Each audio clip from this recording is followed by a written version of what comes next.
Suscepimus Deus, misericordiam tuam in medio templi tui. Nous avons reçu, Dieu, votre miséricorde au milieu de votre temple. Omnipotens sempiterne Deus, maestatem tuam, supplices exoramus, ut sicut unigenitus filius tuus odierna die cum nostre carnis substantiae in templo est presentatus, ita nos facias nos purificatis viventibus presentari. Dieu éternel et tout-puissant, nous supplions votre majesté, en sorte que, de même que en ce jour de la fête de la présentation de l'enfant Jésus au temple, lui-même s'y est présenté en ayant revêtu avant la substance de notre chair, et pas seulement d'une façon externe, mais en ayant vraiment pris la nature humaine dans votre temple, nous aussi, une fois purifiés en esprit, nous puissions être présentés dans le temple dans lequel nous sommes appelés à passer l'éternité si nous mourrons en état de grâce, à savoir le ciel. Au nom du Père et du Fils et du Saint-Esprit, ainsi soit-il. Tout ce que notre Seigneur a fait, il l'a fait pour nous, parce que lui n'en avait pas besoin. Il s'est donc incarné, il s'est fait tout petit, il s'est mis à notre portée, il s'est fait l'un des nôtres, il s'est fait un petit peu plus petit, comme le dit le psaume, que les anges, pour se faire l'un des nôtres et pour nous racheter. Et en tout, il a voulu nous donner l'exemple. Jésus scépit, facere et docere, c'est le tout début des Actes des Apôtres. Jésus a commencé à faire, puis à enseigner. Il a donc commencé à nous enseigner par ses propres exemples, et puis ensuite par son enseignement et ses paroles. Et donc tout ce que notre Seigneur a fait, eh bien, nous sommes appelés d'une certaine manière à le faire à notre tour. Et c'est pourquoi cette fête de la présentation de notre Seigneur au temple était très bien choisie dans les communautés. C'était pas la seule où ça se faisait du reste, pour la prise d'habits et en quelque sorte pour, de même que notre Seigneur est comme offert au Père, eh bien ceux qui se donnent à Dieu soient offerts d'une façon plus solennelle. Et pour marquer davantage cette offrande à Dieu et la séparation qu'elle implique de la vie commune, eh bien, il y a la prise d'habits. En ce jour, donc, j'ai une dette de reconnaissance toute spéciale envers Dieu, puisque donc c'est le 50e anniversaire de ma prise d'habits, et dans des conditions qui font que vraiment il fallait que la providence soit là, non seulement pour la prendre à ce moment-là, mais pour pouvoir persévérer dans cet état, vu les circonstances. Nous étions une poignée à ce moment-là, et c'était au moment où nous voyions de nos propres yeux, c'était une douleur pour toutes les âmes ferventes, où nous voyions tous les prêtres, les religieux, religieuses, pas tous, disons le grand nombre, surtout les clercs séculiers, les religieux dans les monastères, c'était heureusement différent, mais quitter l'habit, se mettre en civil, commencer à mener une vie profane. Par contre, en ce qui me concerne personnellement, si je n'avais pas eu l'exemple d'une poignée, pour ça le petit nombre, le bon Dieu, fait pas attention à la grandeur du nombre ou quoi. Ce qui compte pour lui, c'est la qualité, c'est pas la quantité. Donc, c'est grâce à une poignée de, de prêtres âgés, fidèles, qui, dont on a vu le modèle, on, et on a senti que la, la messe qui était si digne, si belle, etc. En France, ils ont, dans des pays comme l'Italie, l'Espagne, ils ont été plus doucement. Mais chez nous, en Allemagne, je crois que c'est encore pire. C'est, ils ont tout de suite pas seulement enlevé leur habit, mais ils ont enlevé tout le mystère, ils ont enlevé la langue latine, ils ont enlevé les statues des églises, les chemins de croix, les agenouilloirs, etc. Et de quelque chose de consacré, de tourner vers Dieu et autres, tout d'un coup, ça y est, tout devenait profane, ça devenait presque une salle de spectacle. Alors, soi-disant pour attirer les jeunes ou autres, alors on sortait la guitare et tout ce qu'on veut dans le lieu saint. C'est pas le lieu. Le, le lieu saint, on a aussi des beaux chants, il y a aussi l'orgue et tout ce qu'on veut, mais on rendait ce qui était sacré profane. Et ça entraînait que, c'est pas pour rien que les églises se sont vidées. Les églises se sont vidées, les vocations se sont taries, et donc, en tant que jeune homme, à ce moment-là, entre parenthèses, je tiens aussi, en plus, c'est aussi l'anniversaire de sa mise au tombeau à ma chère maman, donc je tiens aussi à lui rendre hommage parce que c'est grâce à elle que j'ai pu garder la foi. En tant qu'adolescent, quand j'ai vu ça, j'étais presque à envoyer tout promener, comme on dit, et à tout laisser tomber.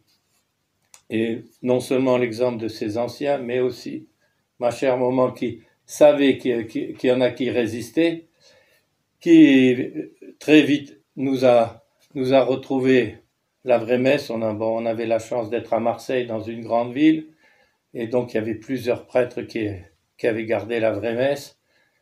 Et c'est grâce à ça que, eh bien, la foi s'est communiquée. En même temps, en voyant leur âge, on se disait, si on ne prend pas la relève, qu'est-ce qui va le faire?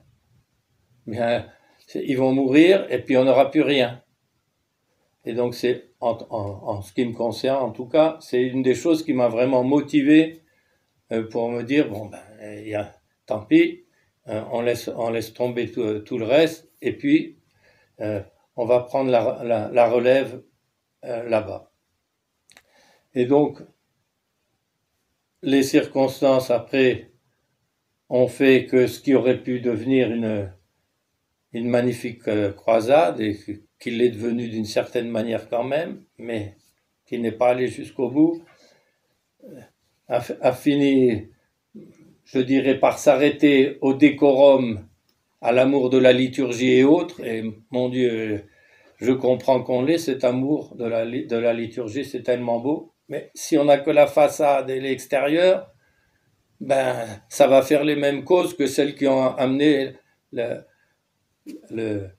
révolution anti-liturgique, anti-catéchisme et tout ça, qu'ils ont nommé Vatican II, mais qui ne mérite pas ce titre. Et ça s'est fait à l'intérieur des structures ecclésiastiques, mais ça s'est fait au Vatican. On vit vraiment une épreuve qui dépasse l'imagination. Et bon, il s'est trouvé que, eh bien, à un moment, la Providence a permis qu'à 4 mois après, j'aurais pu être ordonné. Les circonstances ont fait que je me suis trouvé devant le choix, ou bien, entre guillemets, j'achète mon ordination en me taisant, ou bien je dis, mais qu'est-ce que vous faites? Vous changez de cap? Qu'est-ce qui arrive? Vous avez dit qu'ils sont hérétiques, schismatiques et autres, et maintenant vous voulez vous arranger avec eux. qu'est-ce qui se passe? Et donc, eh bien, le bon Dieu a permis que je ne sois pas ordonné. Je pense que c'est tout à fait providentiel. Je n'aurais pas pu faire les études approfondies que j'ai fait autrement. Et en même temps, devenir un témoin, et c'est pénible de l'être, parce qu'on sait très bien que ce qu'on dit, c'est pas agréable. On sait très bien que ce qu'on dit, eh bien, on serait comme le prophète Jonas, on aurait envie de partir en courant plutôt que d'avoir à le dire. Mais pourtant, il faut le dire. Là, c'est pas le message il y a le message de la Salette, les quelques mots, mais il y a aussi le secret. Ce n'est pas de foi, évidemment, puisque c'est pas de la révélation ou quoi. Ce qui a été reconnu, c'est l'apparition, c'est les mots du message. Bon, le secret. Mais la Sainte Vierge dit, voici la fin des fins, voici les précurseurs de l'Antéchrist. Elle dit encore, que d'exemples on en a eu. Alors, elle voyait sans doute ça d'avance. Les ministres de mon fils sont devenus des cloaques d'impureté. Mon Dieu, quelle douleur pour le Sacré-Cœur de Jésus, ceux qu'il a choisis spécialement pour l'entourer. Et Saint Jean Chrysostome dit aussi, c'est le plus grand nombre de prêtres, alors il n'a pas dit de prêtres catholiques, parce que déjà à son époque, il y avait beaucoup de prêtres hérétiques, schismatiques et autres. Il y avait eu l'arianisme juste avant, qui avait triomphé presque dans le monde entier. Mais il va jusqu'à dire, c'est le plus grand nombre de prêtres qui se damnent. Vous vous rendez compte de cette parole terrible? Le plus grand nombre de prêtres qui se damnent. Et alors, à notre époque, mon Dieu, ceux qui, je dirais, qui vont courir après le sacerdoce en un certain sens, c'est beau, et ils essayent de se donner, enfin, ça dépend des motivations intérieures qu'ils ont, parce que si c'est des motivations mercantiles ou soi-disant de vie tranquille ou autre, selon comment ils font leur ministère, c'est autre chose. Mais donc, c'est une vocation sublime, et en même temps, surtout pour ceux qui sont dans le ministère, c'est une responsabilité énorme. De même que les parents ont une grande responsabilité vis-à-vis de l'éducation qu'ils donnent à leurs enfants et autres. Après, ils leur ont appris à faire quelque chose. Bon, après, c'est les enfants, ils ont le libre arbitre. Ils suivent ce que les parents leur ont montré ou pas. Malheureusement, il y a beaucoup d'exemples dans l'Écriture où il y a un père, une mère pieuse et ça et tout ça. Et bon, vous avez Jacob et Ésaü. Bon, vous avez Caïn et Abel. Il y a la liberté de chacun qui fait, mais du moment que les parents ont fait leur devoir, bon, après, jusqu'à un certain âge, après les enfants deviennent adultes et autres, et ils prennent leurs propres responsabilités. Alors, pour les prêtres, c'est encore à un niveau encore plus sublime. On voit un prêtre qui était professeur d'université et qui faisait beaucoup de bien, puis il avait été nommé curé de paroisse, et nous dit le bréviaire chaque année, ou quand il a vu le péril des âmes ou autre, il a préféré donner sa démission et revenir professeur, parce que c'était beaucoup moins dangereux que d'avoir à diriger des âmes. Donc voilà, c'est sublime vocation. Et là, on en arrive à avoir l'abomination dans le lieu saint, comment, soi-disant, ils prétendent bénir des gens qui font ce qui a valu que le feu du ciel descende sur Sodome et Gomorrhe, ils prétendent les bénir. Ils organisent dans les jardins du Vatican l'adoration d'une idole, et ils l'accueillent ensuite en procession dans l'entrée à Saint-Pierre. Bon, c'est quoi l'abomination dans le lieu saint? Le premier sens, c'est l'idole dans le temple. Un autre sens, c'est un faux culte dans le temple, avec le Novus Ordo aligné sur le protestantisme, la scène et tout ça. C'est aussi l'abomination dans le temple. Un autre sens de l'abomination dans le lieu saint, c'est des faux pontifes. Et tout ce que je vous dis, c'est des sens qui sont étayés par les commentaires des pères et des docteurs de l'Église. Donc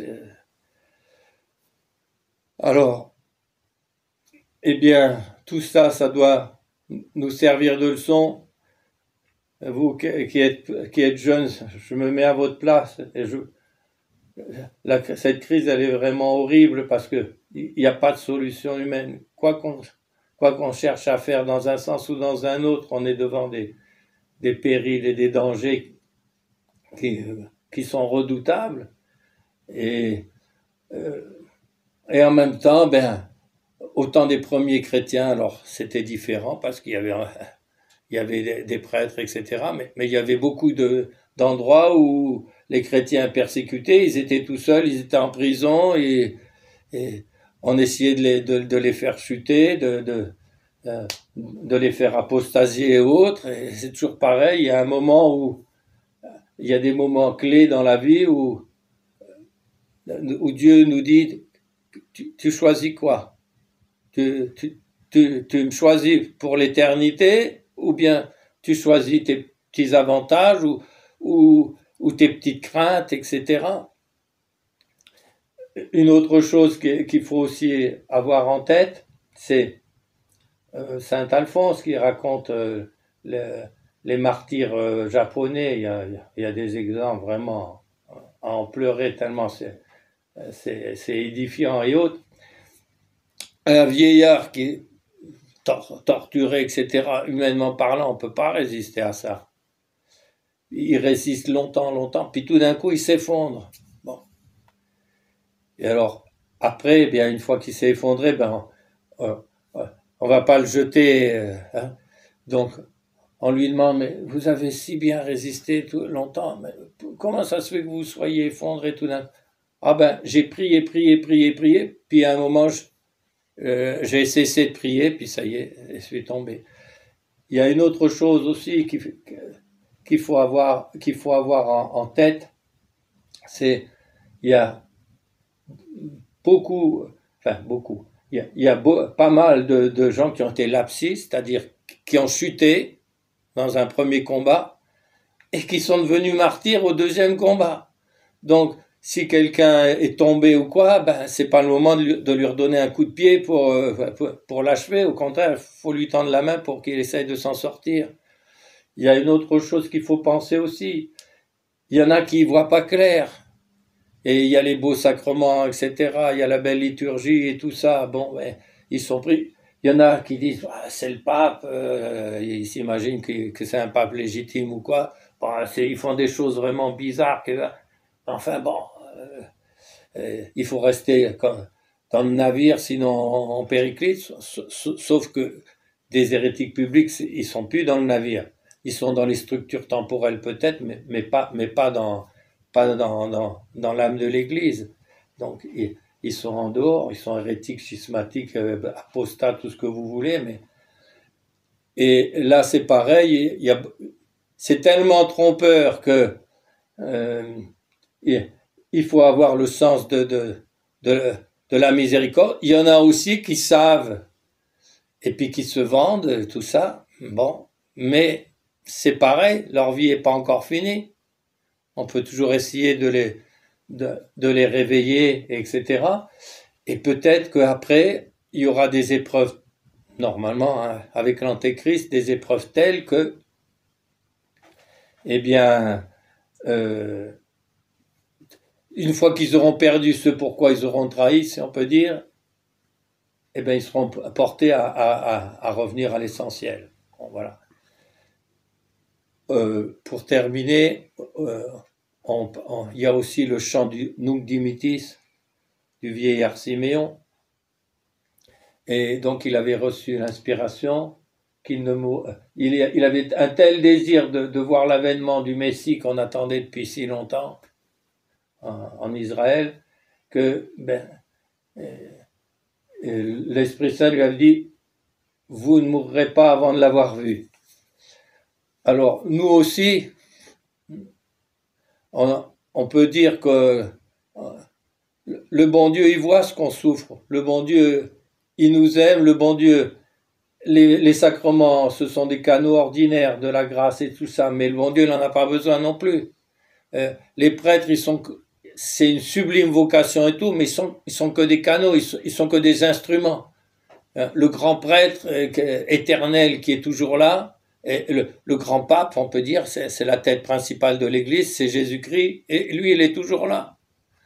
Donc, on peut toujours s'adresser à notre Seigneur, et il doit revenir sur les nuées du ciel. Bon. Mais on sait aussi qu'avant, on doit avoir un autre secours contre l'Antéchrist.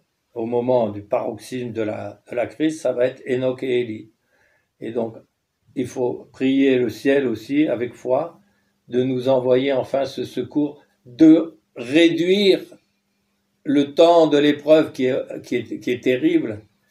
Si ce temps de l'épreuve n'était pas raccourci, dit notre Seigneur, aucune chair ne serait sauvée. Mais à cause des élus, ce temps sera raccourci. Bon, notre Seigneur l'a promis, donc il faut lui demander de tenir ses promesses. En même temps, on ose à peine demander que Enoch et Élie arrivent parce que c'est le moment du paroxysme en face de l'Antéchrist. Donc c'est aussi, on peut dire, invoquer que l'épreuve finale arrive en même temps. Bon, voilà. On est dans cette situation, dans cette épreuve. Beaucoup, bon, ça les fait sourire ou ça les rend sceptiques, etc. Pour Dieu, le temps, ça compte pas.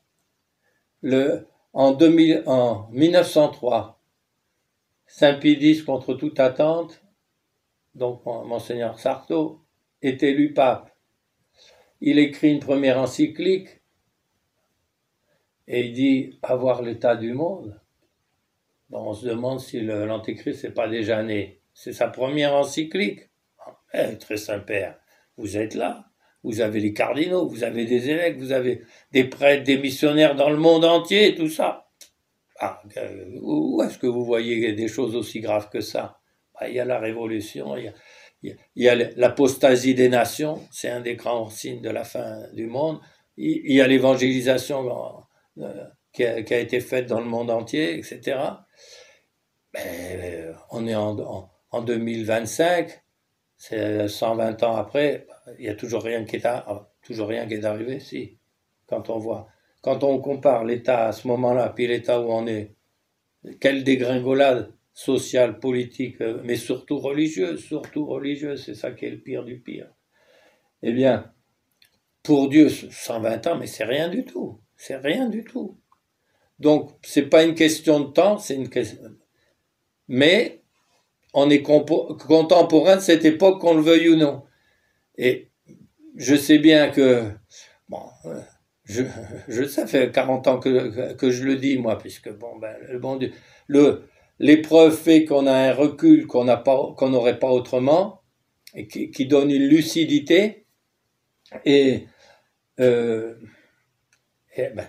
quand Isaïe et puis si vous continuez comme ça, le temple, la ville va être prise, le temple va être brûlé, tout ça. Bon, ouais, c'est ça. Puis vous croyez quoi, hein? C'est le temple du Seigneur, hein? Et donc, vous êtes un impie d'oser dire que ça peut arriver, ce genre de choses, etc. Bon, c'est arrivé. Et là, il y a des prophéties de Daniel qui nous dit le saint sacrifice sera aboli. Il y a l'abomination dans le lieu saint, on en a déjà dit. Donc, bon, voilà, tout ça, ça nous montre qu'on est dans une période très grave. Et ma foi, le bon Dieu ne nous demande pas de remuer les montagnes par nos prières. Oui, dans un sens, oui. Mais il nous demande de rester fidèles à notre place, de faire notre devoir d'État à notre place, d'aider les gens autant qu'on peut, de les éclairer autant qu'on peut, de leur dire la vérité. Ils la reçoivent, ils la reçoivent pas. Vous connaissez bien cette parole de Sainte Bernadette. Elle avait raconté l'apparition de Lourdes à un monsieur. Oui, bon. Oui, mais enfin, bon, vous pouvez tout me dire, j'y crois pas. Et elle fait cette belle réponse. Je suis pas chargé de vous faire croire, je suis simplement chargé de témoigner ce que j'ai vu, c'est tout. Voilà. Alors, ma foi, demandons au bon Dieu de nous donner les grâces dont on a besoin dans notre vie de quotidien. On a besoin de tenir jusqu'à ce soir, pas jusqu'à je sais pas quand. Pour l'instant, c'est jusqu'à ce soir, c'est tout. À chaque jour suffit sa peine, pas la peine de porter ce qu'on a déjà porté et qui est passé, ni ce qu'on imagine pour le futur. Alors, pour l'instant, on est dans le présent. Et puis, rendons grâce à Dieu des faveurs qu'il nous a fait, parce que sans une providence spéciale, on peut pas tenir, quoi. Mais avec une providence spéciale, on peut tenir. Voilà. Je voyais sur le plan temporel une vieille personne de 90 ans dans la montagne, toute seule. Quand on voit ça, on se dit c'est possible que ça existe, ça, ce genre. Bon, là, c'est pareil. Il y a encore un prêtre de chinois là, qui est mort. Il a passé, je ne sais plus combien, 45 ans en prison, etc. Bon, parce qu'on ne sait pas tout ce qui se passe dans le monde. On a ce qu'on. Voilà. Pardonnez ma longueur, et si vous voulez bien, vous joindre à mon action de grâce, et puis demander au bon Dieu qu'on reste tous et chacun fidèles jusqu'au bout, parce que notre Seigneur dit il faut persévérer jusqu'à la fin. Il n'y a que ceux qui persévéreront jusqu'à la fin qui seront élus. Eh bien, demandons cette grâce qui est dans la collecte, que comme notre Seigneur a été présenté au temple, eh bien, nous suivons son exemple chacun à notre place, et que pour que nous puissions être purifiés par les épreuves, par les souffrances, par leur acceptation, et que nous puissions un jour être accueillis et présentés au temple et accueillis au temple du ciel, et que nous puissions être réunis pour chanter dans la joie du Seigneur, car il aura le dernier mot, et c'est lui le plus fort et le tout-puissant, pour chanter ses louanges dans les siècles des siècles, ainsi soit-il. Au nom du Père, et du Fils et du Saint-Esprit.